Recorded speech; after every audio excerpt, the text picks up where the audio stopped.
Good evening, everyone. Sorry for the technical difficulties. Welcome to the City of Utica Common Council October 7th pre-caucus caucus meeting. We're going to get started with resolution number 1. It's a resolution by Councilmember Miola regarding 1,153 St. Vincent Street, selling yes. Are you good with this one? I'm good with that, Majority Leader. Thank you. Okay. And the second one, which is Yes, correspondence. I gotcha. The next is resolution number 3 by Councilmember Moody. It is 1,433 Nielsen Street. Are you okay with this? 3 and 4, yep. The next is resolution number 5. It is 318.23-3-63 Parker Street. Councilmember Burmeister, are you okay with that? The next is for Councilmember Burmeister as well. It is 318.31-1-76 and 318.31-1-77 and 318.31-1-78 Cross Street. Are you okay with that? Next one is for Councilmember Moody. It is 303.26-1-46 Nielsen Street. Yes.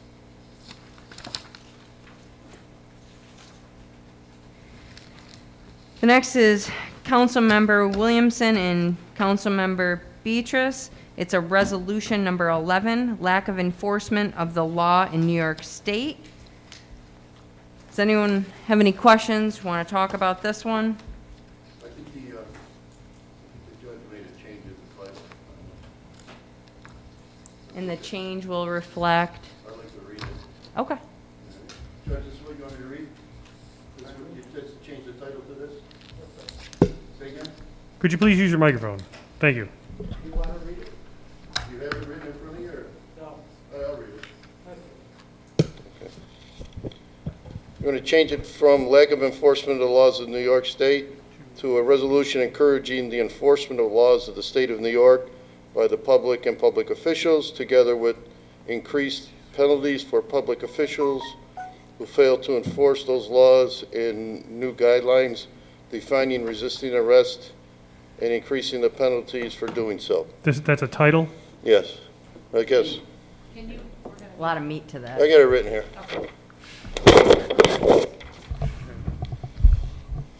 Anybody have a problem with that? Yeah, public official. Tell me who a public official is. Would that be failure to enforce? Is that what you said? I'll read it again. Yeah, 'cause I don't know if it's the chief of police, the mayor, us. All of the above. Okay. Right. But are we? Well, We're read subject to a fine if we fail to enforce it? Read that again. Okay. A resolution encouraging a resolution encouraging the enforcement of the laws of the state of New York by the public and public officials, together with increased penalties for public officials who fail to enforce those laws and new guidelines. That's a little open-ended, isn't it, Judge, the way you got that written? Very open. Mm-hmm. Public official is defined by statute. Anyone who has official duty and sworn to uphold that official duty. And who would that, can you be a little more refined and Well, a public specific? official is anyone who is sworn to uphold the Constitution and laws of the state of New York. State of New York, the laws of wherever they're located. Would- That would- includes you, that includes the police chief, every police officer has to take an oath, every fireman has to take an oath, anyone who's sworn into a public official position has to take an oath, and they must follow the laws of the state of New York. The laws of the state of New York say conduct is unlawful, and they see it and won't refuse to enforce it, then they are subject to being, they would be subject to being charged with that, because it's already in the state of New York law. By the way, this is already in the state of New York law, that public officials have to enforce the law. Some of public officials This is prompted by the fact that there are places where public officials have completely ignored the law and as if it didn't exist and refused to enforce the law. Whether or not that is the case specifically in the state of New York, that's for you to decide, not me. But it's obvious that this is based on the fact, I think the motive is that, I think the part about resisting arrest, should it be more clearly defined what is resisting arrest, and of course, that to protect officers from being sued and for being attacked, maybe they should rewrite the laws about what it is. Maybe it isn't so clear. I know that lawyers have problems with it, and maybe the legislature will revisit it, and 20530 maybe should be looked at. That's what I think you're getting at. Is that what you're getting at? Right, well, go ahead, Mark. I mean, I don't want to speak for you. I said, I'm just trying to frame this and what you're presenting them, you're resolving, you send to the state legislator what you want them to look at. In New York City, there has been charges that public officials did not enforce the law. They allowed people to go into Macy's and other stores and wreck them, and nobody got arrested. And it happened in a lot of places in America. Well, So if no one was arrested, it's they not for couldn't you and resist I to arrest. define who's a protester and who's a thief, who's committing arson and who's committing murder. Councilmember They're Moody? clearly, you know, defined. But if you don't enforce the law, if you don't care, if you have a different political view, quite, that's what I write too. That doesn't make any difference to me. This is your point of view, and you're asking your point of view to be looked at by this particular legislature. Whether they want to do that or not, that's their job, not mine, not anybody else. Councilmember Moody, you have the floor. So it's safe to say, if I could ask a question, it's safe to say that if we are making the argument that people can go into Macy's and not be arrested if they riot, then they can't resist an arrest if they're not being arrested, right? So that's the first thing, right? This is aimed at resisting arrest. But I have a few questions for the chief of police, if I could, sir. So I would suggest that as the chief of police, you enforce the law, right? Swear an oath to do so. And you would say that the officers employed by this city enforce the law as well. Yes. And in your experience, have you ever seen, witnessed, or encountered a public official that in any way tried to stop you or your officers from enforcing the law of the state of New York? I can't do that. So with that in mind, when people resist arrest, your officers then can arrest them for that, can provide additional charges if they resist arrest, right? When it comes to resisting arrest, there's usually an underlying charge. And during the course of making that arrest, if the subject resists or refuses to allow someone to be taken in custody, then it's a resisting arrest. Right. So it's an additional charge. Yes. And oftentimes when we talk about the officers who have been let go, who have been demoted, who have been fired, it is not on the basis that someone claimed that they resisted arrest. It is oftentimes on the basis that that officer used an unwarranted or an excessive force in a situation, even though they said the person was resisting arrest. They're terminated not for what the person did, but for what they have violated in their policies and procedures, right? Meaning that if I'm being arrested and I resist arrest, and the officer stumps me in the face 3 times, right?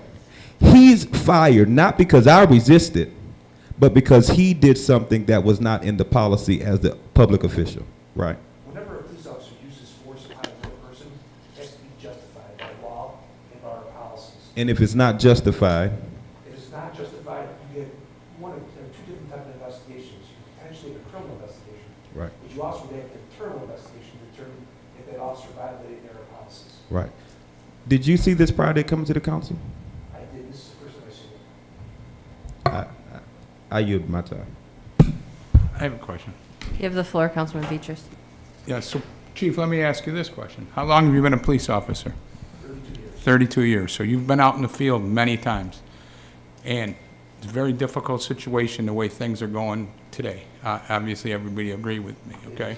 So there's no justification for any police officer to use excess force or any stuff like by any means.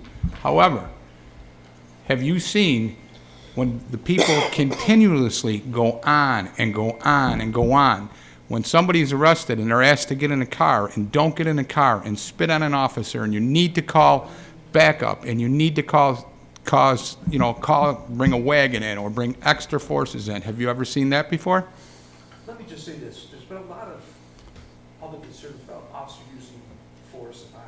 I'm talking in general. I'm not looking at no specific cases. Okay. When it comes to use of force, nobody talks about the force that's being used upon the officer a lot of times. Exactly. And what we're seeing is that we're seeing an increase of the lack of compliance and an increase in the amount of officers getting injured on the job as well. So when we do talk about use of force, it's twofold. It's about officers having used force upon the person. It's either not compliant or resisting arrest, and the force that's being used on the officer. So it's a two-way street there. Okay, so would you agree with me that if there was a stricter punishment on resisting arrest, and obviously bail reform made this a lot easier, if there was a stricter punishment for resisting arrest, this could help the situation? That's where I think we're going with this. Because in most of these cases, nationwide, most of this is, if people got arrested and went into the, I've been arrested before. I've got stopped. They put my hands on there. I go. I follow what I'm told. And if you have not done that, if 9 out of 10 of these incidents this happen, we wouldn't have the problems we have today. And I'm not justifying what they do. They took an oath. They're supposed to be able to. And God bless them. They're supposed to be able to take being spit at and being called names and have stuff thrown at them. They're supposed to. That's the oath they took, and they knew that.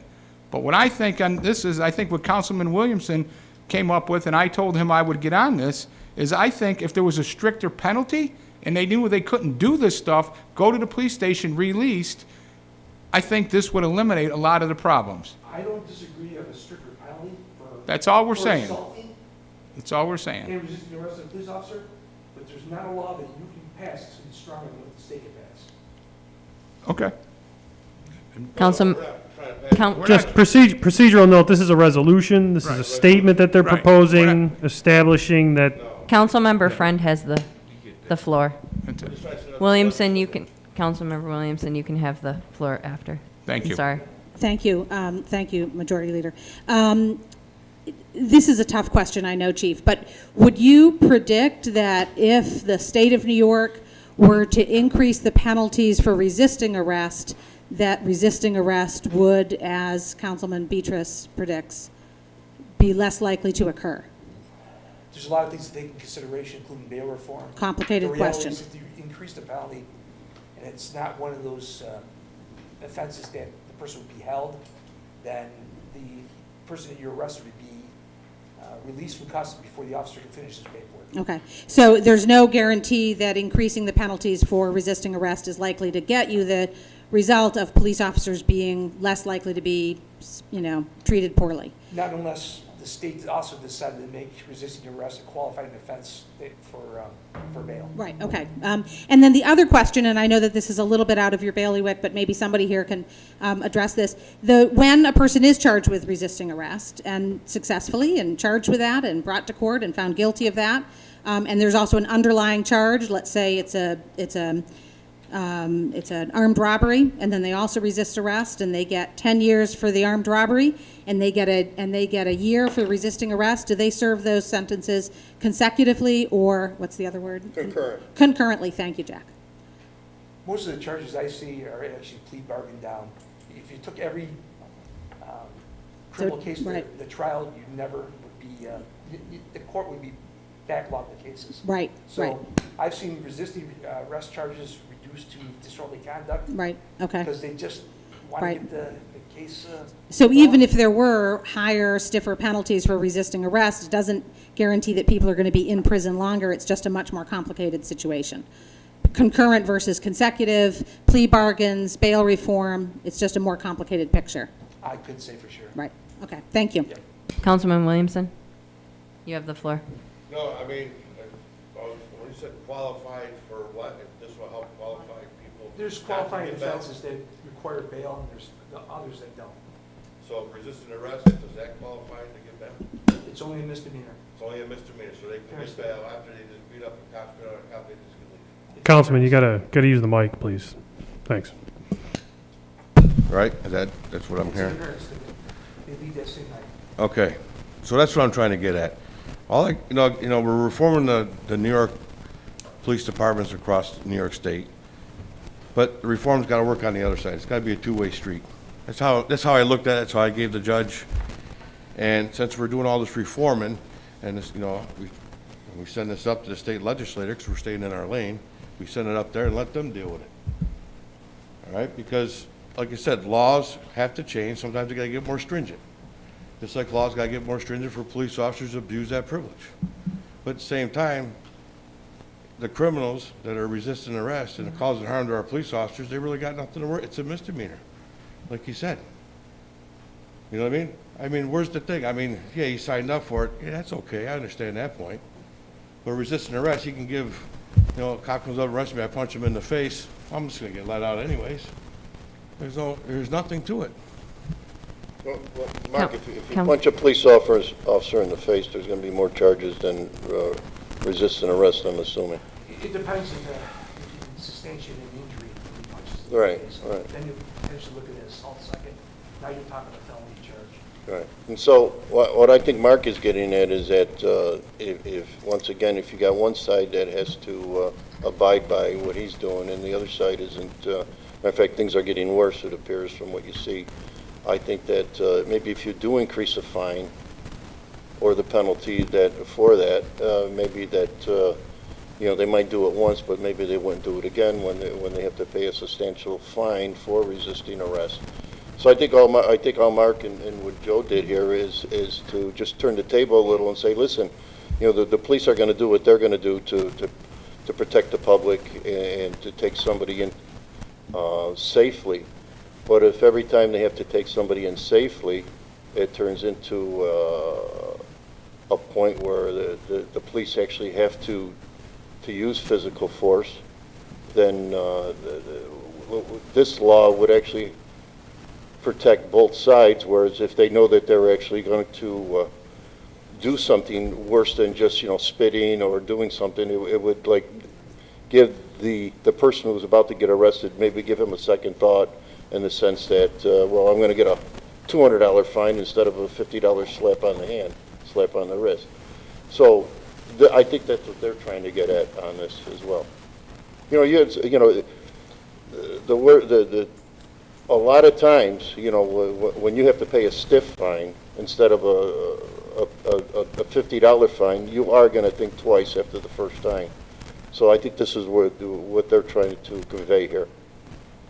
No, I understand. The only thing is, like I said, when I see resolutions or even legislation in the common council regarding this issue, where I'd like to see it go in the public safety committee and be discussed first before it comes out for public discussion, because I just didn't have the time to look at this one. And I think that collectively we can all come up with ideas and make it a little bit more clear what you're seeking to do here. Mark, would you have any problem if we put this in and then discuss it with the chief, or we can maybe word it a little better? Because I don't... Judge, you have the We'll put floor. it in- I'll put it in committee. When Councilman Williamson gave me this tonight, and I looked at the title, he said there was some objection to the title, and there should be, because the title is just supposedly like a statement of fact. Well, it's not for you to, I don't know, when you make a resolution, it's because you want something to be looked at, and without charging somebody with doing something. I took it when I read the resolution that what the councilman was looking for is that there should be some attention brought to the fact that public officials have a duty, and there are penalties for that. And those penalties and those duties should be enforced according to the view that is being espoused. And also, he feels that the resisting arrest law needs to be looked at for a number of reasons. And one, of course, being that I think he's implying, and I don't want to put words in his mouth, that the law enforcement people deserve also some recognition about just how far they are expected to go to defend themselves. And so that's why it was a long, different caption, but I think it captured what I thought that Councilman Williamson and Councilman Beatrice were getting at, that there seems to be some turning an eye away from some duties by public officials on how they protect the public in general, and unwillingness to enforce their duties. But there's also a statute in New York that says they have to. And and as far as the resisting arrest will always be a subject that's worth discussion amongst, and I agree with the police chief that if he wanted to have more input on this, then fine, and discuss it more, fine.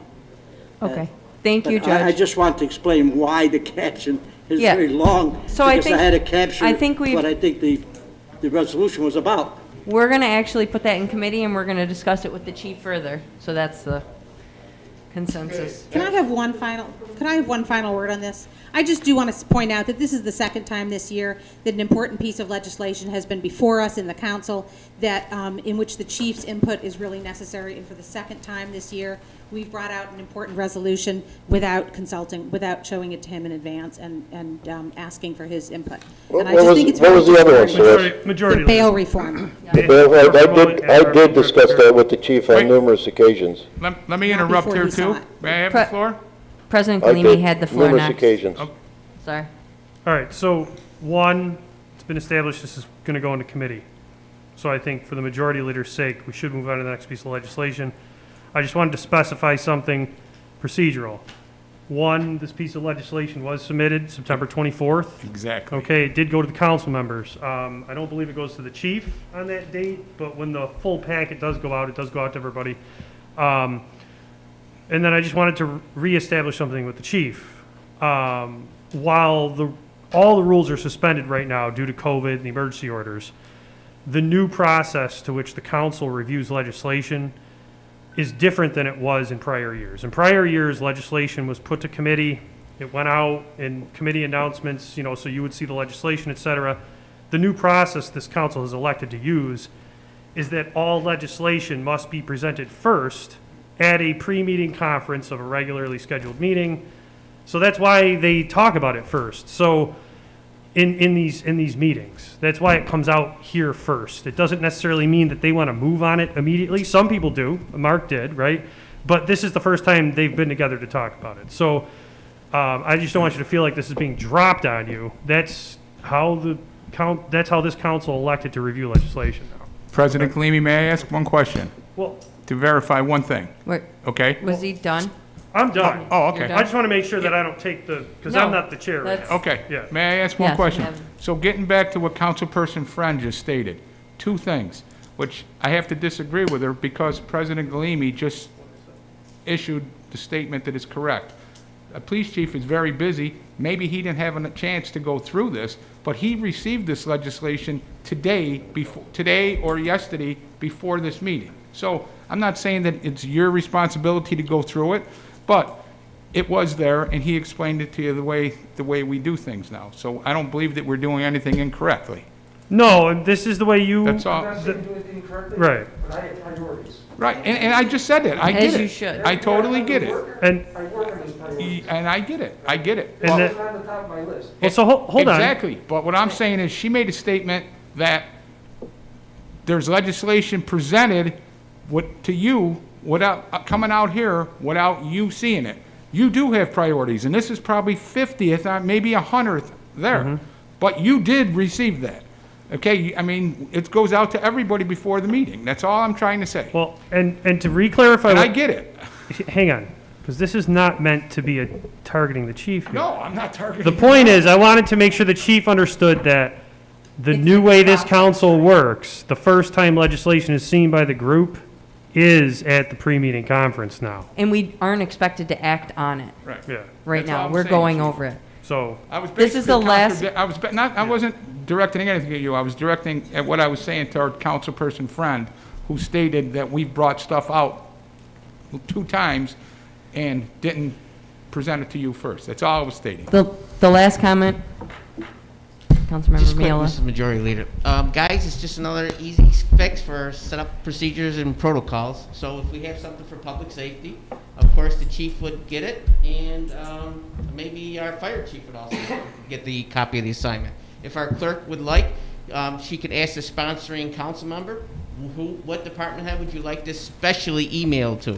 So again, the chief sees a special email like that from the council. Of course, it will be on his priority list instead of monkeyed with our normal procedures. He may get a chance to look at that earlier and call us for a comment on it, and call us and ask us and discuss it with us. Chief, I don't know if that would help you out a little bit. In addition to that, we can also, say public safety, also put it in the arms of our public safety committee, which is Frankie DeBrango. He's on a public safety committee. Oh, I'm sorry, Delvin?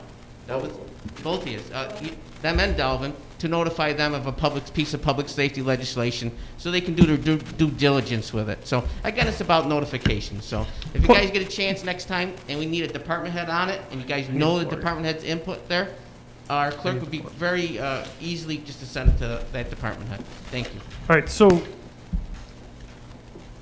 procedurally, that is not how this council elected to deal with legislation. So if you would like to change how you're routing legislation through this body, you will have to do so by changing the rules of order. That's not And right now, it says, That's not a route. That's not a route. That's just asking the clerk to email the department head. That's not changing. but what department head? This council did not decide where this legislation was going until they had a meeting to decide where it was going. But if we as a council ask our clerk to do something, they'll do it, right? You can ask the clerk to send it to whoever you would like to. Absolutely. Understood. But my point is, this council can't put something to committee outside the council process of what you elected to do. That's all I'm saying. It can't go to the Public Safety Committee. It can't Correct. And- follow and- that procedure unless you're following your rules of order that you elected to use. Correct. Okay, we're going to move forward with All right. ordinance number 12. Ordinance amending fees and charges for the use of city Bancho. Anyone have any questions regarding this one? Yes. I know it says the use of the banned shell outside the city limits shall be subject to transport fees determined by the Commissioner of Public Works. But we don't know, it could be $1, it could be $500, it could be, there's really no set fees for any. So if they were gonna bring it to Canastota, or they're gonna bring it to New Hartford, he'll make that decision on what the charges will be, is there no set fee Correct. at all? And I believe Heather and Counselor Hartnett are on the line, so if you Yeah, want to I'd like direct to, that question to them. will they sign a contract to say, maybe we could put something in there as such as 61 cents per mile for delivery, or something like that, so at least the By law. municipality would know how much it would be. By law, Frank, we're only supposed to get reimbursed what it cost us by law, so. So this is Heather Mowat. Part of the reason that the mayor was interested in sending down legislation to you was because we were getting quite a few requests for that ban shell outside the city of Utica. And we deliver it and we pick it up. And so a couple of individuals would be in a truck and they would be driving and picking it up. And I want to say, I can't remember off the top of my head, but I think the price was $250. So they did a little survey and analysis and found that we were actually, by the time we paid our people to take it and pick it up and set it up and take it down, that it was costing quite a bit more than what we were charging. And since the purpose of the ban shell was really to be utilized for city residents, that is why the mayor and Dave Short both proposed this. Okay, but my question is there's no set fee if they were to bring it 50 miles or 20 miles? There's no set fee. Do we have something in writing that at least we could talk to the town supervisor or somebody that's involved there to say, here's the contract, if you want it, this is what it's gonna cost? Obviously, a half-hour drive, a half-hour back, paying 2 personnel to deliver it, the fuel. I mean, do you have anything set like that, or you just, or Dave Short just wings it and says, give me $50, or whatever it may be? Do we have anything in writing? That's all I'm asking. Yes, Dave Short did prepare something. I guess it didn't come down, or I think maybe he didn't attach it, but right now you fill out an application for the ban shell, in first place, so I'm sure it's He's just got a an fee extended schedule for this. application. He's got one. And because they do give us a down payment, not even the down payment, but the actual cost, so I believe $250, so, you know, we're keen to getting that money. But, you know, if you'd like to wait and we could get you the applications, you could take a look at that, or the contract, we're happy to do that too.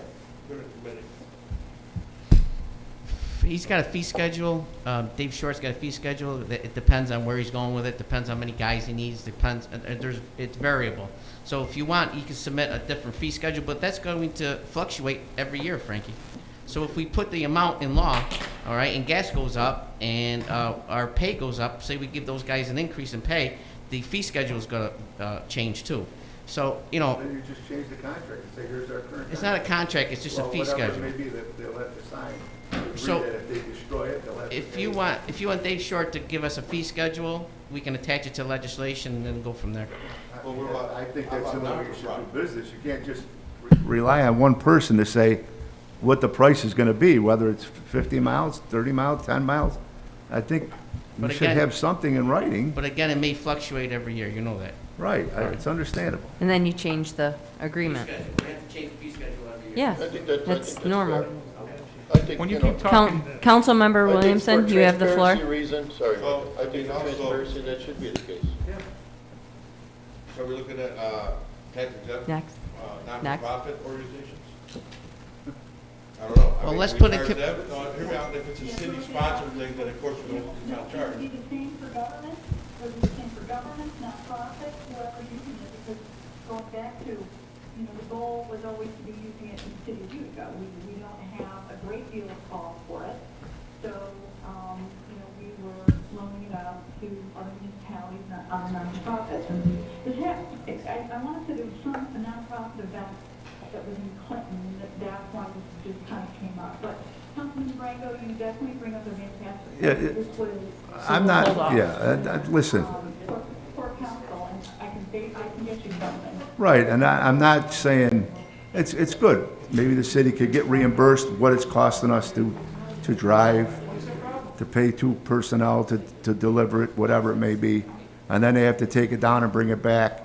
So there should be some set fee schedule to say, here's the delivery fee, here's the mileage we're gonna charge you, this is how much per person we have to pay the, you know what I mean? And then let them decide if they want the ban shell or not. But I got another I mean, but nonprofits, obviously, I'm sure it could be discounted or whatever, things of that nature, but just to say, it's a discretion of the Commissioner of Public Works, and then the mayor could, it says, the mayor may authorize a waiver of the ban shell fees charged to a municipal corporation. Councilman Williamson, you have the So, floor. I don't know, that's all I question. Yeah, I mean, the fee schedule, like you said, the not-for-profit shouldn't have to pay as much, especially if they're raising money to give back to the city of Utica kids, whatever, like the Officer Lindsay thing, so, you know, the Proctor golf tournament, whatever. If it's going back to citizens of Utica, that's a different, you know, I mean, like I said, these are like for Clinton rides, and, you know, going out to Canastota and outside the city, but I think what this says, paid by taxpayer dollars, so they shouldn't have to pay as much.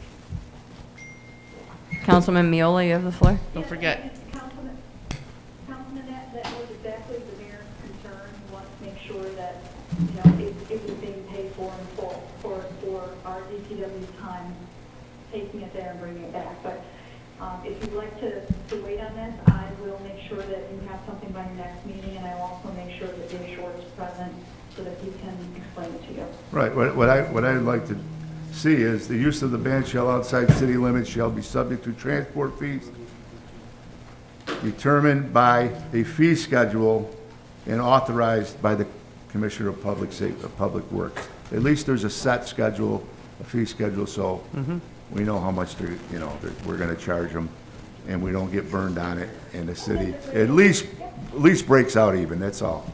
Did everyone read the final line of this? Because we keep talking about municipal. Just something to note when you consider this legislation in committee. There's also a waiver clause, so, Just said that. yeah. So what we'll do is we'll refer it to committee till we get a fee schedule. Everybody good with that? Sure. All right. Next is ordinance number 14, chapter 2-14, license permits and miscellaneous business regulations, That's all right. neighborhood retail certificate of use. Any questions, concerns? I would like to place this in committee, given that we just got the revised version of this yesterday. I also concur with that.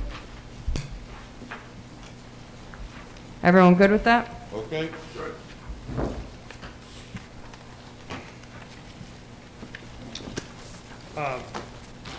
Majority Leader, you do have the Commissioner deeds, just wanted to note that. I know it's minor, we all got it in the packet. Yeah. All right, thank you. Very professional job, by the way, with that Commissioner Dees. I do have to say. Madam Chairman, Yes, Judge. before you adjourn this meeting, because this is recorded, and because an explanation was given to you about our rules. Under the old system, you never saw legislation because it went to committee first. Committee could have that legislation for months, and you'd never see it. Well, you changed the rules that everything that you propose, you're going to see at the next meeting. And everything that you councilmen want the other That's not members true. to look and decide on will be at that next meeting. That is an explanation of the rules. That way, when you come to the meeting, Chief, you will see it, and if you want to talk about it, they will probably accommodate you as well as any other member here. Or it goes into committee. It goes into committee after they see it, not before they've never seen it. That is why they changed the rule. I just want you to understand that, and I want the public who understands that we did not do something, in fact, we did something that was much more transparent. We see every piece of legislation the minute you propose it. If it has to be revised, some titles be changed, we do that right away. And then if you want to send it to committee, it goes to committee and you can keep track of it. Thank you very much, Madam Chairman. Thank you, Mr. President. You brought to my attention that I did skip over resolution number 13, calling for a Commissioner of Deeds for Nediem Music. That's in my district, and he has submitted all the proper documentation, and I'm very happy to support him. Anything that anyone wants to talk about in committees? Anything anyone wants to bring out this evening? Councilmember I just want to Williamson? know what's going on with the feral cats, because I know it's been put off to the back, but we got to, you know, it's starting to get cold out, and we got to come up with a decision what we're going to do with these cats. You know, there's got to be something. I mean, we can't just keep on putting it in the back burner, so whoever's running this code thing, whatever, we need to get this moving. Thank you for that little nudge. Something else that we do need to talk about is the neighborhood notification of the zoning. I know that we had talked with, we've talked at length about this. I know that there's a lot of things that people are expecting for notification for people in all neighborhoods in the city of Utica, not only the property owners, the tenants, the people who don't get water bills. I know there was a suggestion of putting it in the water bills, letting people know about the changes. We as a council have to have a committee meeting and talk about what we exactly want our constituents to get in the mail. and bring bullet points back to Brian Thomas, and he will draft something up that we approve of to go out to everybody. So we should definitely set a meeting for, before the next council meeting. That sounds good. How about 5 o'clock, and we'll have a zoning meeting for about an hour? Everybody go with that? When? Which day are you talking about? Before the next council meeting? I think that's fine. I think we need more than an hour. Well, does everybody have a problem getting here at 4:30? So maybe if we can't finish it in an hour, we'll just Bring it to the next bring time. it to the next one. All right. Oh, yeah, we still got 6 o'clock. Right, okay. Sounds good. Actually, we have to have this one. Councilman Moody? We voted on this public safety public hearing, right? We're not in the regular meeting yet. You haven't voted on anything, you can't vote on anything in this meeting. He's asking No, no, a no, more no. I'm general asking question. because if we voted on it, isn't that happening like next week? The public Voted on hearing what? for police reform will be this it'll be 7 o'clock meeting. The public hearing.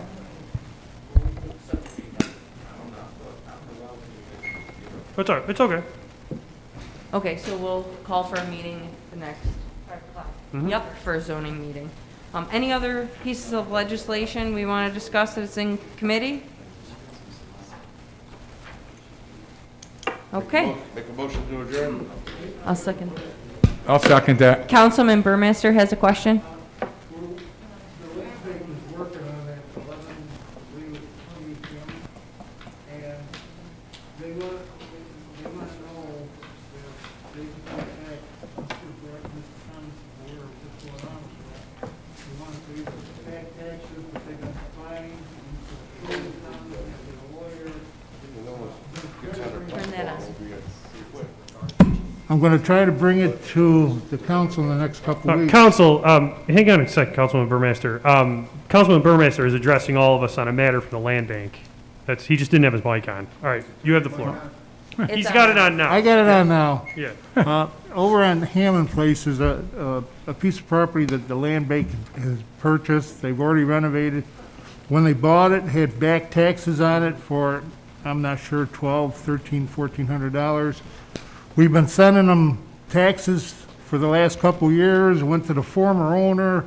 They didn't forward them, and then there was penalties and interest, and we, I guess, as a city, we foreclosed on them, and they want to try to get this up and running, and hopefully, in the next couple of weeks, I can get together and put some kind of proposal to kind of help them out so they can go forward with it, so we can get that piece of property back on the tax rolls. I just wanted to make you all aware that hopefully the next, I don't want you to say, well, you know, I didn't see this coming. Well, hopefully in the next 2 weeks I can make it happen, so just wanted to bring it to your attention tonight. Thank you. Thank you. One more thing before we adjourn. We do have Howard Potter here from A&P Master Images. He's going to speak to us on an issue. Thank you for coming. I don't know where, how this goes. We're gonna do both speakers at the beginning of the main meeting. So we'll adjourn this, and the 7 o'clock meeting, we can do both. Because it's 5 of 7 right now, so we should just, that way we can begin the main meeting. All Yeah. right. Yeah, all right. Thank you. That's how it was announced. Clerk sent it out, the whole 9 yards, so, okay. Sorry about that, Howard. Yeah, no, it's fine. Meeting adjourned. Okay. I voted on We'll be it. back in 5-10 minutes here. All right, thank you.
It is 7:10, and the City of Utica Common Council meeting is now called to order.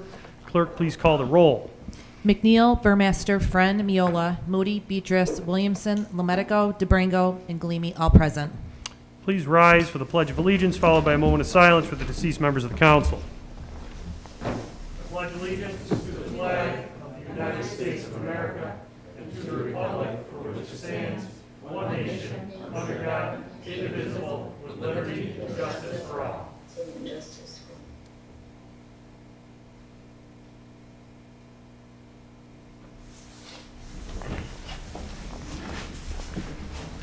Thank you. Before we begin our regular meeting in the order of business, I just want to note that we have two speakers this evening.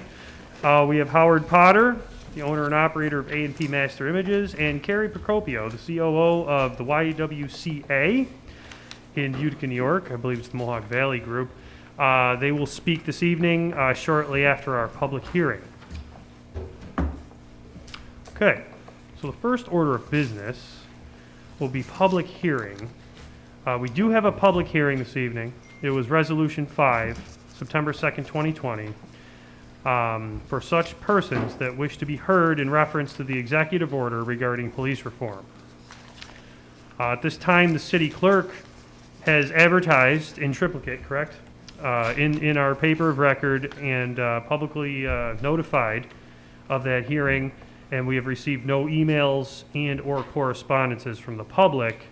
So at this time, that public hearing is now closed.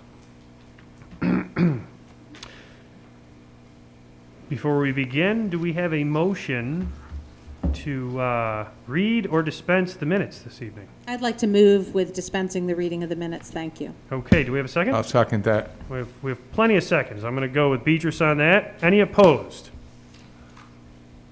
Okay. At this time, I'd like to invite our first speaker, Howard Potter, up to the table. He will be speaking on local businesses and the process of bidding within the city of Utica. He would like to address the council. You could take the front seat right here. Just slide that condenser mic right up to you when you speak. Thank you this evening, and you have the floor. All right. Thank you all for having me here today. While I'm speaking, I don't know if, Mike, if you're going to be able to have any photos up. Yes, I'm going to bring the photos up Okay. while you're speaking. While I'm speaking, I'll have pictures of our company rotating in the background as an example of what just one of many local businesses do in our city to help be part of a positive change for all. I'm going to talk about bidding jobs for our city and why we need more local businesses involved, and why the cheapest price does not always mean we, as a city, are getting the most for our money. But first, let me talk about what businesses are facing before COVID-19 and during it. What do local businesses face for increased costs? Minimum wage going up over five years in New York State, now going up from $11.80 in 2020 to $12.50 per hour in 2021, which increases comp and liability taxes. Pay 3% Utica School District sales taxes on all utilities. Pay Oneida sales tax on all of our utilities. Both sales taxes combined equal 11.75%. Sales taxes on all utilities, including cell phones and internet. Our utilities in an average year are about $30,000 as a company. FEMA insurance, which we have to carry back behind the yard where we're at, runs us about $4,000 a year, and you have to cut one check up front, which goes up an annual around 18% in a premium. Let's see here. Now we have the new law in 2020 for paid personal time off. Every 30 hours, no matter if an employee is part-time or full-time, gets 1 hour of paid time off. With our company, we have 17 full-time staff, so what that means is our cost would inflate by $12,000 roughly to cover that cost, because all of our staff are full-time. When we do not shop local, what is happening? We are spending our local tax revenue from other businesses and giving them elsewhere when we have some of the top in their field right in our own city. Hurting employment in private sector of our city, hurts spending back in our own city. When spending with a business in our own city, they are more apt to spend that money back in our city by the way of employees, spending on business needs, paying sales tax and improving their property, etc. Why is it important to improve? This helps create more local employment in the private sector for our city. More jobs create more spending by local businesses and their staff just with sales tax alone. Employees could rent or own in our city to live closer to work. Helps grow our local businesses organically by working with our city. Helps maintain a solid property tax base with our own people who are funding the city. I know our city is doing what they can to save money where they can, but we need to look at how our city purchases and saves money. I could be wrong, but on construction jobs, they have a prevailing wage system and they have a list of city-approved trades companies that they use to ensure a quality job is being done. But this does not carry over into other services or products needed for the city. In the private sector, you can get quotes based on the cheapest price, or you can use your buying volume of certain products and services with quality companies to drive costs down, but maintain a quality product and service. So your choices are go with the lowest price more times than not, which you can gamble on quality and service after the sale, or you can go with a fair price with a company that not only provides a quality service and product, but will also be there after the sale if there is an issue with the work or products. Our company practices these values as well. We prefer to work with our customers first who provide a quality service or product. It not only helps them, but it helps us know if we run into an issue, they will be there to keep us up and running. But at the same time, if we do not have a customer who provides the product or service needed, we do not have any choice but to research and quote companies that are not customers of ours for the products and services needed. We all know firsthand by spending our tax dollars locally, this will help our businesses and our city maintain or grow. Right now, most businesses do not know if they will even survive the next 6 months in business, since many of them are still down 50 to 80% in business. So it is more important than ever before to look to them first for any products or services needed for our city to protect our tax base. In our line of work nationally, they are expecting at least 40% of them to shut down when our line of work was deemed essential. In order for our company to survive, we had to pivot into sourcing and manufacturing PPE gear.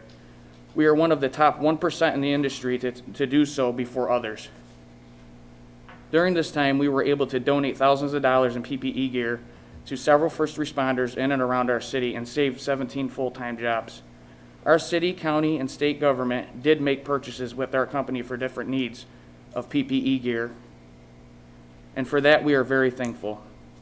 Our company was contracted by New York State to make 50,000 USA-made face shields, which our staff made right here in Utica by hand, and were able to source all of the raw materials in New York State, which deemed them essential to stay open. For us to make the products and saved other jobs. Why am I telling you all this and why does it matter?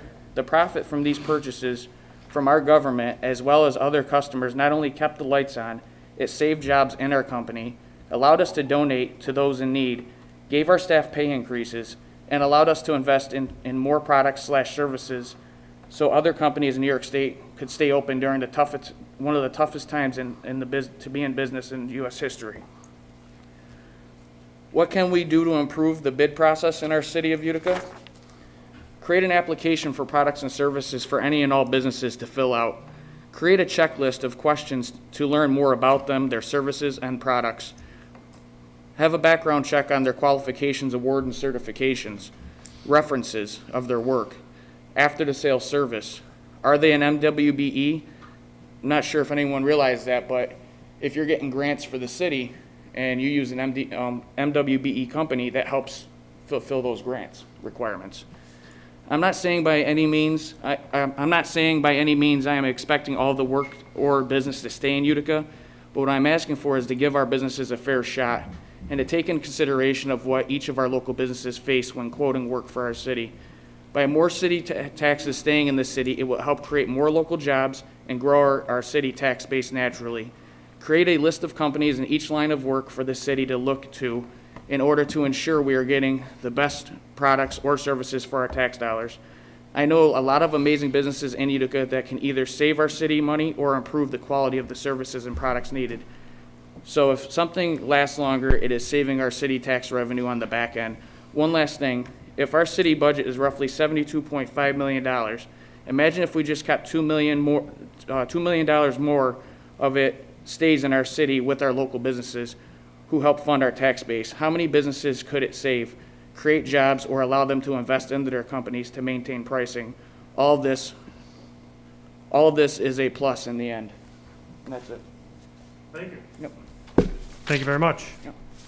Did you have any specific questions for the council themselves? Not so much questions as, is this something that we can, really dive into in the future and really? I sit on the board. Okay. So when the contracts come down, they're sealed, they're bids. And by law, we have to go by the lowest. Now, if we have a low bidder, that's extremely from the number two, you don't get that. Mm-hmm. Then you have to basically table it, you have to make sure everything is, all the specifications are met. Because maybe you need to see this, or see this, or see this. So that's how that goes. As for, putting out the RFP, the bidding process, I guess it goes out in the paper, it goes out, different ways of media. I just let you know, could that law change? I don't know. Something we can discuss in the common council, and I do see your point, federal laws have no statutes for a small business owners get 6% of contract from the federal government, Maybe that's something we can mirror with the city. So that might be an option. A certain percentage has to go to small business in the city. Yeah, because like in our profession, for example, right? We've actually been ranked twice as the top 8 in the United States for what we do. There's less than 400,000 people in our industry that do what we do. And our company grows by 15 to 20% a year. So what that means in a dollar amount for this city is we're growing by $250,000 a year. And we're reinvesting it in our staff, our equipment, our property, and our community. Well, you might have hit something because the state of New York, like I said, 3% have to go to minority, veteran-based businesses and women businesses. 3% of contracts, state contracts, have to go. The minimum of 3% have to make it there, not more. But they can't go below that. So that might be something you can visit. You might have brought up a good idea. Yeah, the more of this we do, we're basically, right now we have I don't know the percentage, because I don't do the books obviously, but, when I can bid jobs in more areas around our city and I get more work around our city for my staff and for my community than I can in my own city, for me as a business owner, I have a huge issue with that considering we've only been behind where we're at for 7 years and we've probably produced upwards of $15-16 million for the business for our city and brought people to our city and brought recognition to our city. So we're not looking for a pat on the back of that. That's what we do every day because we love what we do. But we would love to have, us and other companies that I know would love to have the opportunity to really, compare apples to apples because, you take vinyl graphics, you take screen printing, right? Anybody can buy those raw materials. It's what they do with it is what brings in the skill level. And that's what's not, when I talk about construction, right, you have prevailing wage. You have set guidelines of who you can go to in the city for electrical, plumbing, any of that stuff. And with certain services and professions, we should carry that, that much further. I'm not trying to say force higher wages, but if you compare apples to apples, I'm paying health insurance for my staff, 50% of it. I offer a retirement plan. Now, one person in my company makes minimum wage. So in the general public, you want everybody to make a living wage, you want this, you want that. Well, I have the skilled staff, but I can't give them away for free. So that's why I say it tonight. Okay, thank you. Thank you. Appreciate it, guys. Thank you. I was trying to ask. I think I was sitting here trying to ask. Oh, I'm sorry. Hang on, all right. sorry. No, come right back up. Thank you. Councilman, let's go with Councilperson Frank, yes. Thank you, Mr. Potter. I think this is great. I would support this. I would support legislation that people can put together. I think that all your arguments are absolutely spot on. The one thing I want to fine tune a little bit, and I think that this is built into what you're saying, is that what we're talking about is independently owned local businesses, right? Yes. So, I tell people all the time, when you go and buy your coffee at Dunkin' Donuts, the profit from that coffee goes to Massachusetts. Mm-hmm. And when you buy your coffee from Cafe Domenico, the profits from that go to Grant Street in Cornhill. So we want to talk not just about local, but we also want to talk about independently owned. Yes. businesses. So, and all your arguments are absolutely spot on. I also think, though, that if we did legislation about this, I'd want us to be very careful how we thought about local, Yep. because sometimes it's the city, and maybe if something can't be provided by the city, we would want a similar constraint, but say to the county, right? So I would rather have the city buying things from JK Lumber than from Home Depot. I agree with you. So I think that those are some of the sort of nuances that we need to figure out as we think about moving forward with legislation. But thank you very much. You do great T-shirts. Thank you. I'll just say It's that. kind of funny that you mentioned JK.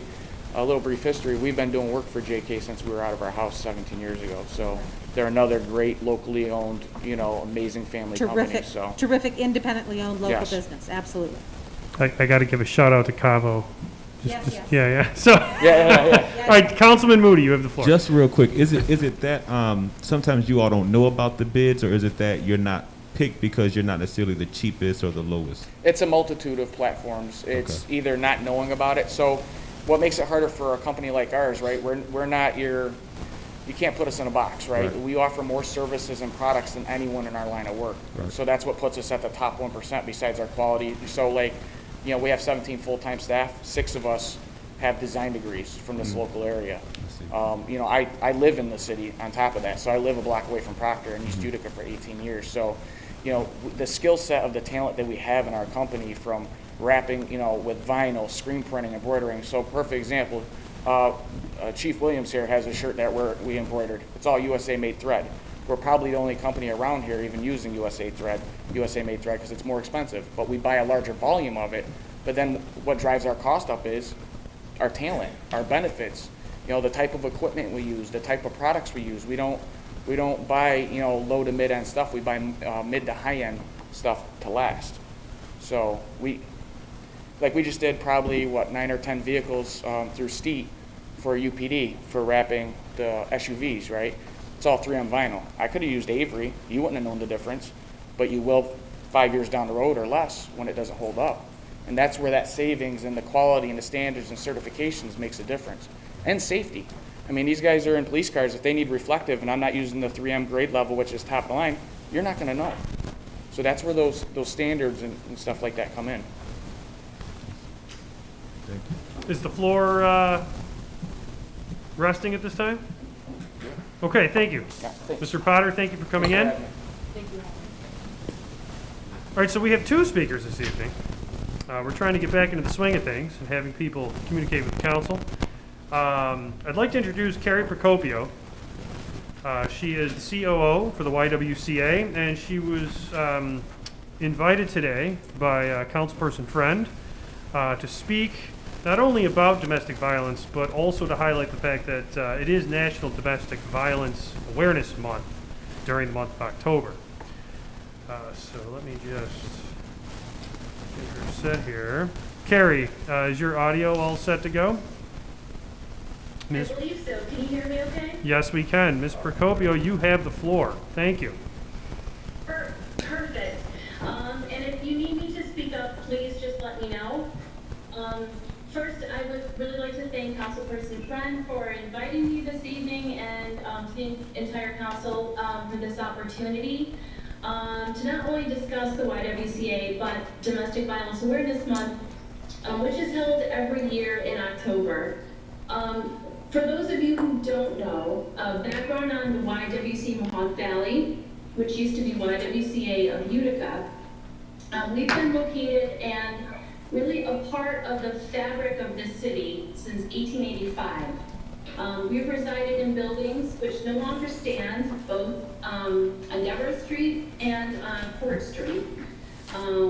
The YWCA first started as a tea room on Deborah Street for young women working in the factories coming in from the rural areas. And then, of course, we occupied Cornelia Street for over a century.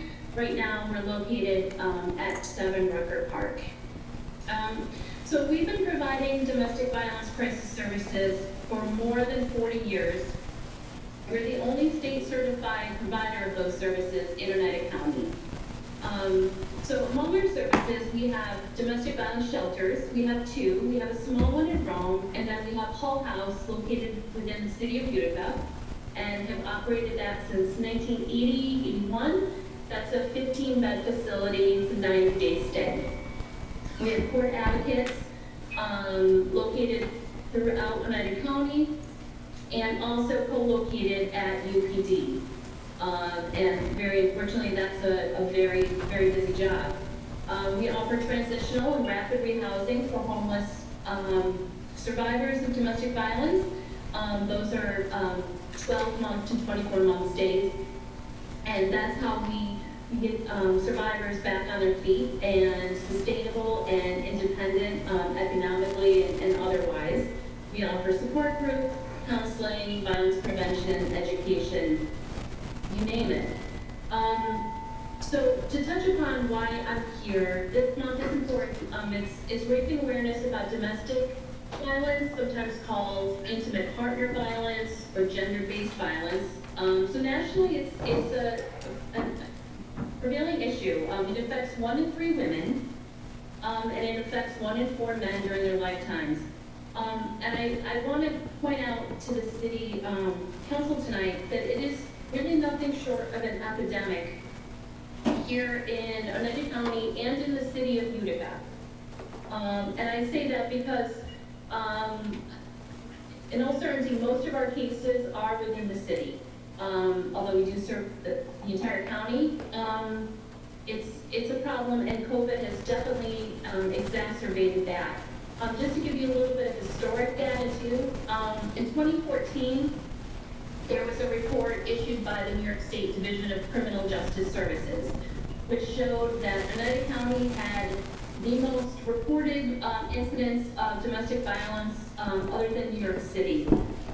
So it was a high rate. That was back in 2014. It was either 2017 or 2018, the Mohawk Valley Housing and Homeless Coalition, when they published their report, it showed that the subpopulation of homelessness, so whether it is veterans or those with mental illness or homeless because of domestic violence, it showed that those homeless due to domestic violence, those were the highest. That was the highest rate at the time. And that is the #1 reason for women and children to be homeless is domestic violence. So 2020 has been very challenging for us because due to COVID, the demand for our services has increased incredibly. Right now, we're looking at over 30% in our services over last year, and we're quite certain that by the end of the year, we're looking at probably 50% increase in demand over last year.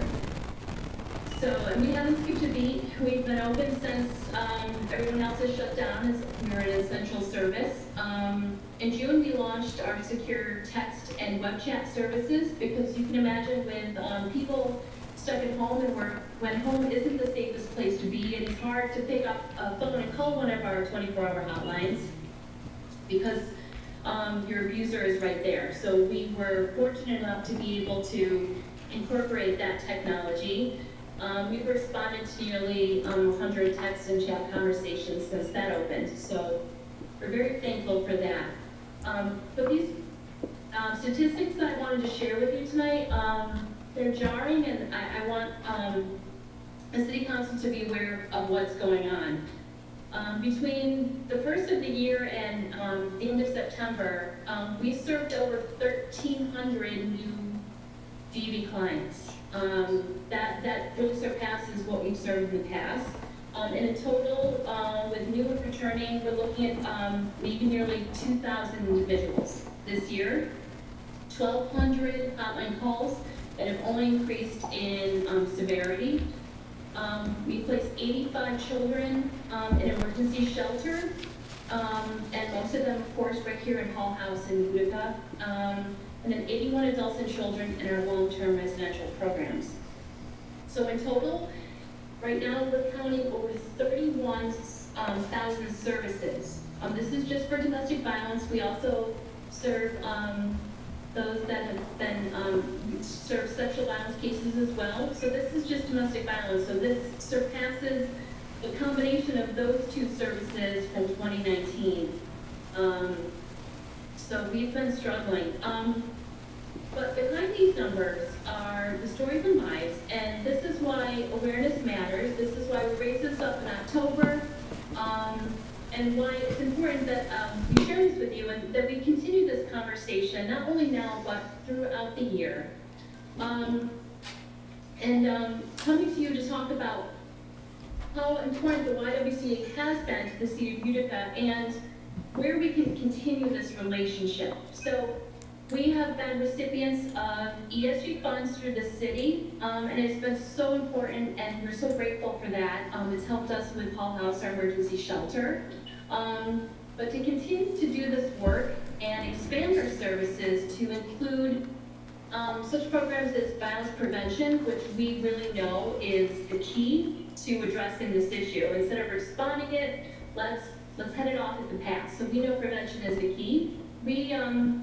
We're in search of funding for that. So we need, the YWCA needs to be a part of the conversation in the city. We've been here since 1885, and we believe that we are a part of building its future. And we need more funding. We need more local funding. Like many other nonprofits, we're struggling, and we're just trying to deal with the influx of the caseload that we've been dealing with during this pandemic. Also, we have Cornelia Street. We've been there for over 100 years. We have it on the market. Hopefully that April buyer will arrive. But we also would like to appeal to the city to reconsider its decision. We were asked to begin paying property taxes in 2021, and that would just put an extra burden on our budget. So that's something that we'd like to talk to the city about. And I noticed the work that we do in this subject matter is hard, and it's something that people often shy away from, and it is hard to talk about. But really, by combating this issue, talking about it, and allowing me to bring this forward to you, which I'm so grateful for, the only way we can really address it is through a collaborative effort. It's a community effort, and I truly believe that if any city can make this change, and for the better, I know it's Utica. So with that, I think I'm just going to wrap it up, and I will just open up the floor for any questions, because I've been rambling. For any comments? Ms. Procopio, thank you for that. Councilman Lemetico would like to address you with a question. Please use your microphones so that Ms. Procopio can hear you. Thank you. Well, first of all, I'd like to thank you very much for coming in and giving us this information. One of the questions I did have is that when there is a domestic violence that occurs in the city, does the police automatically contact your agency? If law enforcement was called, so if there's a domestic incident report that law enforcement was involved in, they will contact the YWCA. Sometimes people do come through to us through the hotline, and we serve them, we provide them with services whether or not law enforcement has been involved. And go ahead, Chief. Just to talk a little further on that, we work hand in hand with a YWCA advocate, and for each and every domestic incident report that is filed, there is follow-up the next day, either by the advocate or the officer that's assigned to the domestic violence unit. So there's always follow-up. Right, and how many domestic violence arrests do you think you make a year? Not sure the arrests, but it is a large amount of domestic violence reports that we take during the course of a month. We average between 250 to 300 domestic violence incidents that we report. And that's monthly or? Monthly, and well over 3,000 a year. Right. So that's and typically does it lead to an arrest, or what typically is the the follow through on that? Does it usually lead to an arrest on a domestic? if it qualifies for what we call it a family offense, there's a certain relationship and a certain crime or family offense that's committed, it's a mandatory arrest. All right, and If it's not a mandatory arrest, then we're dependent on the complainant willing to follow through. all Sign a right, complaint. and that's a problem sometimes. I know in parole, what would happen is that we'd get a domestic, and then we would ask the victim to actually testify against the person who had the domestic, and typically they don't show. And so is the YWCA, are they working with the victims to try to convince them to actually testify against the people that are doing these violent acts? We have a domestic violence court with a whole host of different services. It's with probation, it's, with the district attorney's office, us and YWCA. So it's a team approach going into the courts. And it's to encourage the victim to not only receive services that are being offered, but also to follow through for the safety of themselves and their children. And what type of arrests do you usually make when there is a domestic?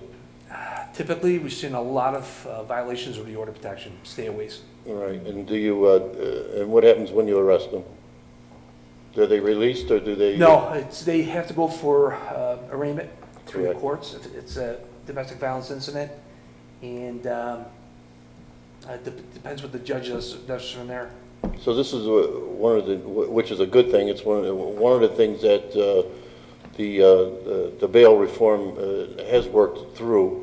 And then if you are arrested on a domestic, you're typically gonna go in front of a judge and possibly have to post bail. They're held for arraignment. Right. Very good. Thank you.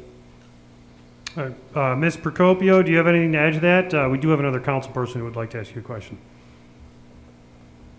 Well, not too much. I mean, I have the expertise of an advocate on the law enforcement or, the court side. So, I did agree with all of that. I did want to add though, it is a team approach, and, we can't force also a survivor to come forward, and that can be extremely difficult. I know it's important, but you have to understand that we've been through an extreme trauma too. So, we're also very cognizant of that, and, and that's also a big factor. Thank you. Councilman Williamson now has a question for you. Yeah, on a domestic, so when probably Chief can answer this. So when you have a domestic call and the gentleman's arrested for beating the woman or whatever the case may be, he's taken down into custody, and by the time the courts, is he held there, or does bail come in? And it's a kind of a twofold, because if they're released from jail that same day, how many times have they come back and beat the woman again? You have that kind of analysis on that, or? Are you asking if there's analysis on repeat offense for the same Yeah, situation? she said over 2,000, had to come back for, because they fell into that same problem again, maybe with the same individual or something like that, but the same night, they're released until the courts have to hear the case and do a order of protection. Are they released that same day? I think Carrie brought up a good point about the dynamics of domestic violence. A lot of times the victim could be dependent on the income of the abuser, or they're just in fear. And a lot of times they feel coaxed when they go to the court later on to want to recant and withdraw the charges. It's not what they necessarily really want to do, but they feel pressure to do so. So it's an interesting dynamic. It's sad a lot of times. But I will tell you, we do have some stats. I don't remember what they were, but it's interesting to see the amount of repeat offenders that come up from time to time again. It's about protecting the women and stuff. I understand there's men being domestically abused maybe, but, a woman gets beat by a guy, I hate to say it. I ain't gonna say it. I'm not gonna say it. That's all I have. Okay. Anyone else from the floor?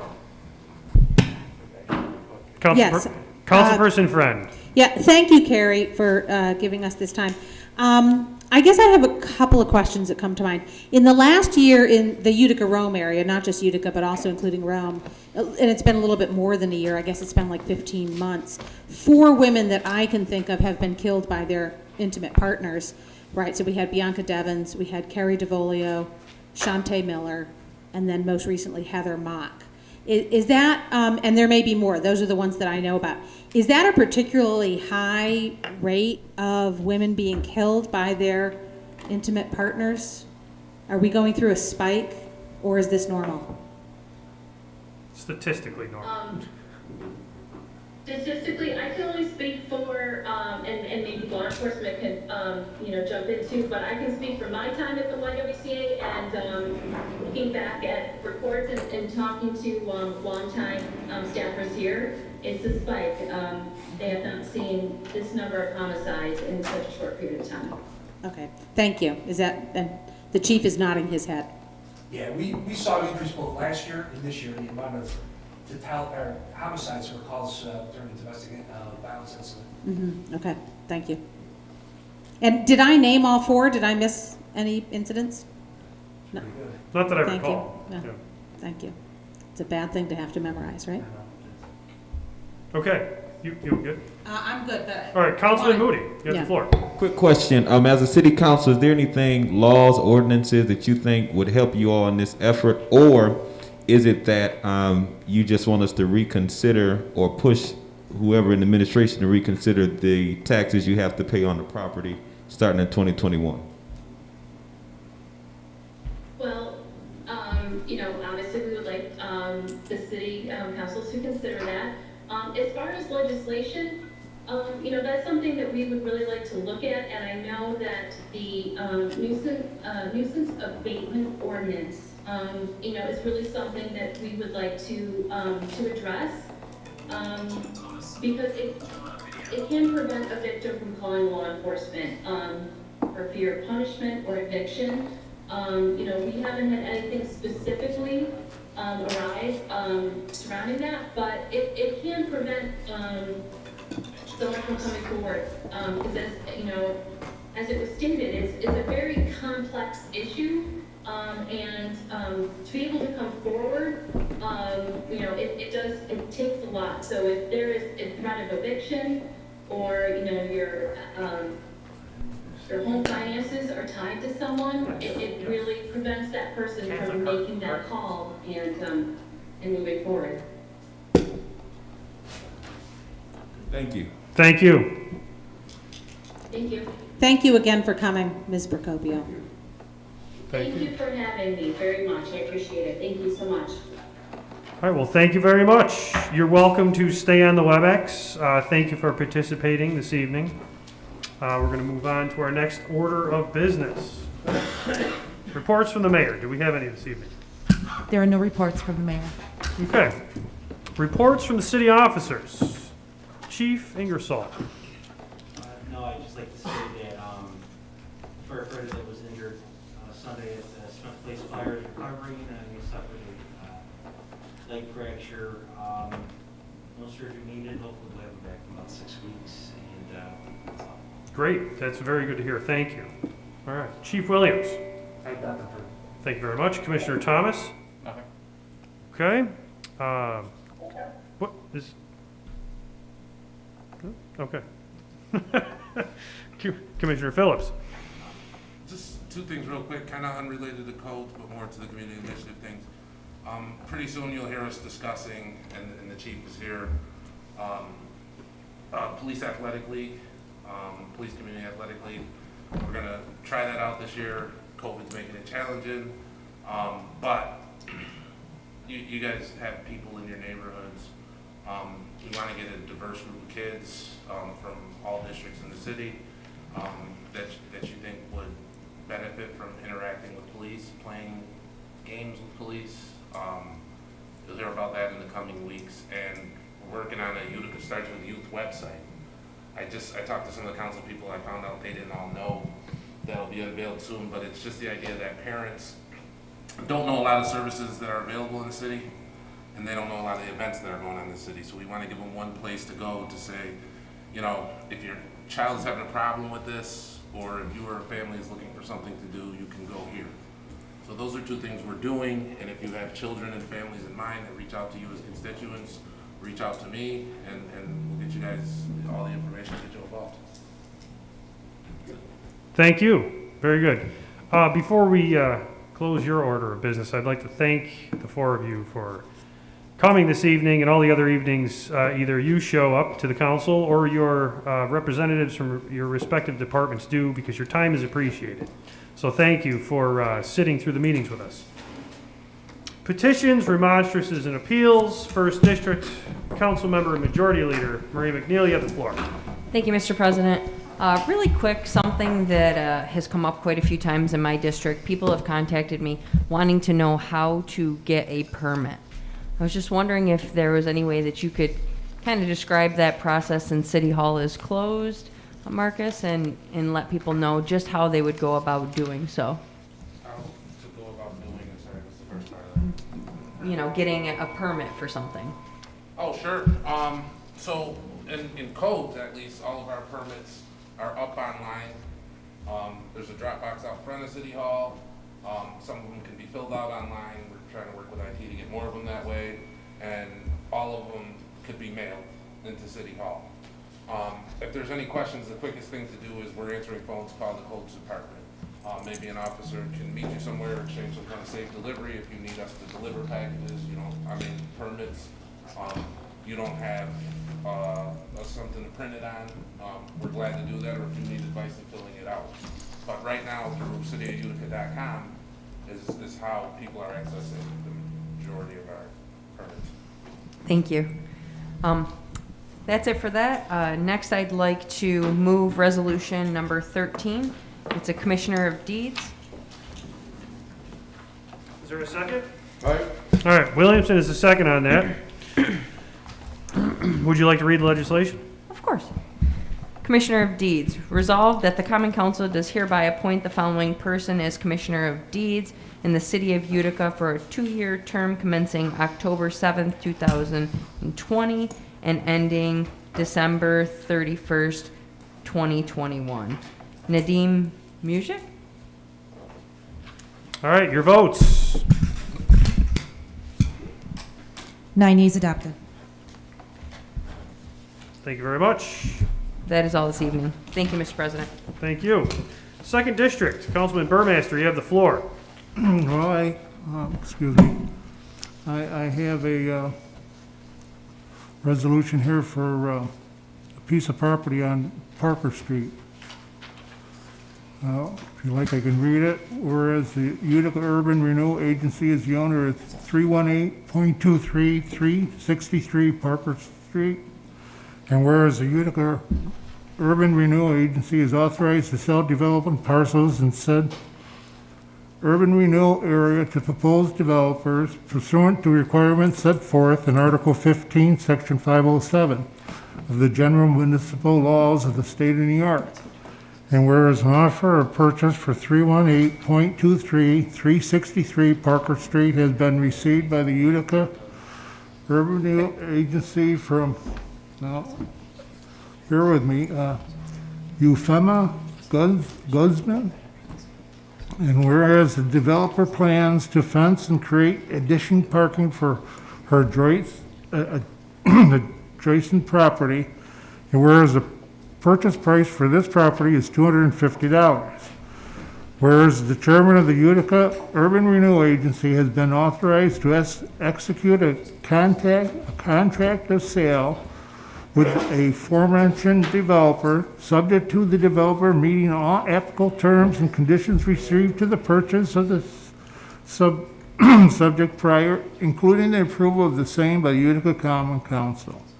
And whereas the Utica Urban Renewal Agency shall cause to be published a public hearing notice and a legal notice where it describes all relevant terms and conditions of the proposed sale in the Observer Dispatch newspaper in accordance with Article 15 of the General Municipal Law of the State of New York, and a public hearing shall be pursuant therefore in accordance with Section 507 of the General Municipal Law of the State of New York. Now therefore, be it resolved that the Utica Common Council will conduct a public hearing being held Wednesday, October 21st, 2020 at 7 p.m. in the Utica Common Council Chamber, 1 Kennedy Plaza, Utica, New York, to provide the public with an opportunity to ask questions and offer comments on the proposed sale and substantial development of Ford properties. Immediately after the public hearing, the Utica Common Council may consider legislation which will approve the sale of 318.23-363 Parker Street and authorize the chairman of the Utica Urban Renewal Agency to execute all necessary documents to sell said property. All right, call for a public hearing. Is there a second? Second. Thank you. Your votes. 9 yeas adopted. That was resolution number 5. We can summarize those as we have in the past. Councilman Burmaster, would you like me to summarize the paired ordinance? That would be fine. Thank you. Okay, ordinance number 6 is the sale of the property from Euphemia Guzman. It's 318.23-3-63 Parker Street for a sale of $250 from the URA. Is there a motion to place this in committee? We have a motion from Lemetico. We have a second from McNeil. Any opposed to placing this in committee? It's in committee. Okay. Councilman Burmaster, I do believe you have resolution number 7, which you can also summarize if you'd like.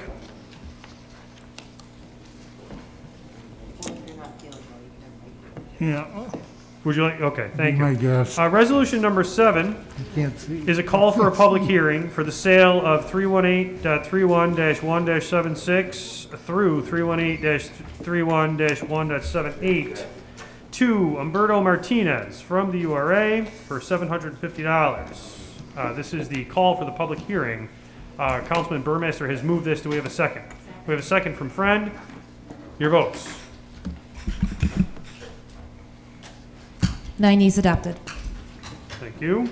The paired ordinance is ordinance number 8.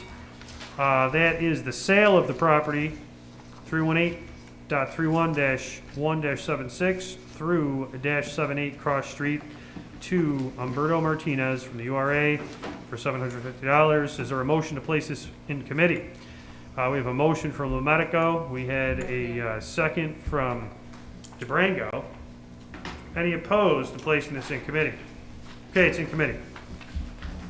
Councilman Burmaster, do you have any other legislation? Not at this time, thank you, Mr. Thank you very President. much. Third District, Councilperson Friend, you have the floor. Thank you, Mr. President. I just want to talk about one thing very quickly tonight. SUNY, where I teach, is back in session. We do it safely. We put a lot of people into big rooms. We follow all sorts of protocols. The county office building allows the public to come and go and do their business.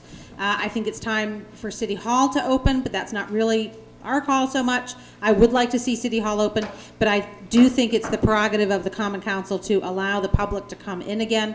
We can easily fit, by my sort of rough count, 20 people back on those benches. We can have protocols in place. We can limit the number of people who enter the room. There's all sorts of things that we can do to do it, but to do it safely, and I think it's time. So I would really like us to move forward and by at the next meeting have the public back in the room. Thank you. Thank you. Anything else? Nope. Fourth District, President Pro Tem, Councilman Craig Miola. Thank you, Mr. President. I'd like to move our proposed resolution number 1. It's concerning the urban renewal recommendation of the sale of 1157 St. Vincent Street. It's calling for a public hearing. The public hearing is called for October 21st at 7 o'clock in this chamber, and the public has the opportunity to speak and comment on the sale. All right, anyone second that? Second from Friend. Your votes. 9 yeas adopted. Ordinance 2. Yeah. Mr. President, I'd like to refer ordinance 2 into committee concerning the sale of 1153 St. Vincent Street. Second. We have a second. Any opposed? The second was Lemetico. Any opposed to placing that in committee? Okay, it's in committee. Thank you. Thank you, Mr. President. I'm all set for tonight. Okay, Fifth District. What? Yes. Yes, thank you. I'm fast, Judge. All right. 5th District, Councilman Moody, you have the floor. Thank you, Mr. President. I want to just mention that tomorrow the Utica Youth Common Council is having a voter registration at Character Coffee from 3 to 6 p.m. Certainly encouraging the council to meet some of the youth council folks and stop by. Those people who are registering for the first time will get a free drink. I was going to say a free drink for free, but I already said free once. So they're going to get a free drink from Character Coffee. And if you are not a first-time register or changing the party, I think it's like $1 off. So it's a good event they're doing tomorrow. In terms of police reform, we have reviewed all of the use of force policies and procedures. The committee is making recommendations. I will share those with the council via email about the recommendations that some of the committee have been thinking about and things of that nature. And we're looking to our next meeting in terms of will be based upon crime prevention and the ways as a city we can be proactive and not reactive in terms of that element of the police reform. Now I want to pull Resolution 3. Calling for a public hearing for property 1433 Nielsen Street in regards to selling a piece of property for $1,203.16 to Edwin D. Prochardo. Okay, that public hearing will be October 21st, like all the rest. Is there a second? There's plenty of seconds, so I'm going to go with Burmaster. Your votes. 9 E's adopted. Okay. I'd like to refer to committee Ordinance 4. Okay, do we have a second? Okay, thank you. Ordinance 4 is the paired sale to Edwin D. Pichardo of 1433 Nielsen Street. Any opposed? We have a second from Miola. Any opposed? Okay, it's in committee. Let's see, we have Nielsen Street coming up, I believe. Yeah, I'd like to pull Resolution 9, calling for a public hearing for 330.26-1-46 Nielsen Street. Sale of green space in the amount of $250, October 22nd, to Shishuan Lin. From the URA, yes. Yeah. Okay, and that was October 21st for the public hearing. Is there a second? Miola is the second on that. Your votes on the public hearing. Councilman Williamson, your vote. Oh, there it is. 9 E's adopted. Thank Refer you. to committee Ordinance number 10, which is the sale of that property. Okay, ordinance 10, it's the paired sale. We have a second from Miola. Any opposed? Ordinance 10 has been placed in committee. Any other legislation this evening? I think I'm good, Mr. President. Okay, 6th District. Councilman Joe Beatrice, you have the floor. Thank you, Mr. President. The only thing I got to say is I want to thank the police, the fire department, city officials, and especially Mark Sokolowski and the sign department for their quick response today and last week on the cleaning of the vandalism of our Columbus statue on the Parkway. This is very, very, very disheartening to me, which I'm sure it is to all you guys. And I'm just hoping, and I have a lot of confidence that we will be apprehending the person or persons responsible for this. So thank you guys for everything you do. Thank you. Thank you. Okay, Council at Large and Minority Leader, Mark Williamson, you have the floor. I have nothing to pass today. Thank you, Mr. President. Okay, there is Resolution 11 that I believe you might want to place in committee. All right, I'd like to put something back into committee. What would you like to put back in committee? Resolution number 11. It's not in committee. You presented it in the pre-meeting conference. So if you would like to introduce the legislation and place it in committee, that would be good. Yes, I'd like to introduce and put it back in committee. Okay, is there a second? Put it in committee. Yes, all right. We have a second from Beatrice. All right, any opposed placing the enforcement of the law resolution in the Public Safety Committee? Yes. Is that where you want it? Okay. Any opposed? It's in committee. All right. Anything else this evening? That's it. All right, thank you. Councilman Lomedico, you have the floor. Council at large. Thank you, Mr. President. Just wanted to thank Howard Powder for coming in and discussing some of the issues with doing business with the city. I think he mentioned a couple points there that we do need to take a look at in the future. Other than that, thank you very much. Thank you. Councilman DeBrango, you now have the floor. Thank you, Mr. President. Let's see, I have proposed ordinance number 12. I believe we discussed this earlier. I'd like to put it in committee. I don't think there's any hurry on it. It's regarding the ordinance amending fees and charges for the use of the city Bancho. I did have some questions, and I know that Heather Moat said that she would get back to me Okay. on some of my issues, so I'd like to put that in committee. Okay, we have a second from Lomedico. Is any opposed to putting that in committee? Where would you like that? Which select committee chairperson? Committee of the whole. How's that? Committee of the whole. All right. All right, and then we do have one more piece of legislation that we did receive back with modifications that I believe the council would like to just receive officially and put in committee. Okay. Ordinance number 14. Thank you. Obviously, I don't think we've all got a chance to read it and kind of compare it to what was proposed earlier, so I'd like to put ordinance number 14 in committee. Okay. Thank you. Is there a second to that? We have a second from Lomedico. Any opposed? Okay, we have a motion to adjourn. We have a second. Have a good evening. Thank you. Are we supposed to lock these up?